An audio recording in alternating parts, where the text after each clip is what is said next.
அனைவருக்கும் வணக்கம். நாகர்கோவில் நிம்பஸ்லன் அகாடமியிலிருந்து நான் உங்கள் கார்த்திக். டிஎன்பிஎஸ்சி குரூப் 2 தேர்வுக்கு இன்னும் 3 நாள் தான் இருக்கு. தேர்வு எழுதக்கூடிய அனைத்து மாணவர்களுக்கும் எங்களுடைய வாழ்த்துக்கள். இந்த பதிவில் எதை பற்றி பார்க்க போகிறோம் அப்படின்னா, இந்த டிஎன்பிஎஸ்சி குரூப் 2 தேர்வு கிளியர் பண்ணுறதுக்கு தேவையான ரொம்ப ரொம்ப முக்கியமான ஒரு டிப்பை தான் சொல்ல போகிறோம். இது தெரியாமல் எக்ஸாமை கிளியர் பண்ணுறது ரொம்ப ரொம்ப கடினம். டிஎன்பிஎஸ்சி குரூப் 2 கொஷின் பேப்பர் பார்த்தோம் அப்படின்னா 3 பகுதி இருக்குது. ஒன்று வந்து லாங்குவேஜ், இன்னொன்று ஜென்ரல் ஸ்டடீஸ், இன்னொன்று aptitude and logical reasoning. Language அப்படின்னு எடுத்துக்கிட்டோம் அப்படின்னா பொது தமிழில் லாஸ்ட் குரூப் 4ல் கேட்ட மாதிரி பெரும்பாலான கேள்விகள் ஸ்கூல் புக்குக்கு வெளியிலேருந்து கேட்கறதுக்கான வாய்ப்பு ரொம்ப அதிகம். இல்லை அப்படின்னா நம்ம பண்ண போராட்டத்தின் விளைவாக பழைய மாதிரியே புக்கிலேருந்தே கேட்கறதுக்கான வாய்ப்பும் இருக்குது. இதே மாதிரி தான் ஜெனரல் இங்கிலீஷ்.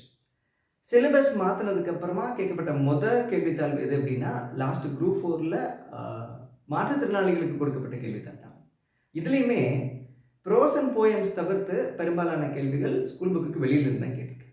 இதுலேருந்து என்ன தெரியுது அப்படின்னா, நம்மளால் லாங்குவேஜை இந்த பரீட்சைக்கு ப்ரிடிக்ட் பண்ண முடியாது அப்படின்றது தான். ரெண்டாவது பார்த்தீங்க அப்படின்னா ஜென்ரல் ஸ்டடீஸ்.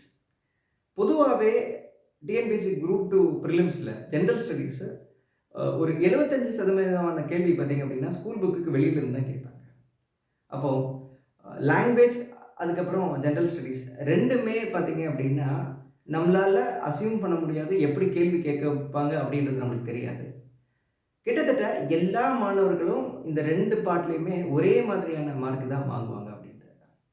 முன்னாடி மாதிரி ஸ்கூல் புக் படித்தா கிளியர் பண்ணிடலாம், இல்லை முன்னாடி மாதிரி லாங்குவேஜ் நல்ல மார்க் வாங்கினா கிளியர் பண்ணிடலாம் அப்படின்ட்டு இந்த குரூப் 2 ப்ரிலிம்ஸை கிளியர் பண்ண முடியாது. அப்போது நம்மளுக்கு இருக்கக்கூடிய ஒரே ஒரு ஆப்ஷன் என்ன அப்படின்னா aptitude and logical reasoning. Aptitude and logical ரீசனிங்கில் எவ்வளோ மார்க் வாங்க போகிறோம் அப்படின்ற மென்டாலிட்டியில் அதை அணுகாமல் இருக்கக்கூடிய எல்லா கேள்விகளையும் சரியாக எழுதி ஒரு மார்க் கூட மிஸ் பண்ணக்கூடாது அப்படின்ற மென்டாலிட்டியோட நம்ம ஆப்டிடியூட் அண்ட் லாஜிக்கல் ரீசனை அணுகணும் அப்படின்னா கண்டிப்பாக இந்த குரூப் 2 ப்ரிலிம்ஸ் எக்ஸாமை நம்மளால் கிளியர் பண்ணிட முடியும் அப்படின்றது தான்.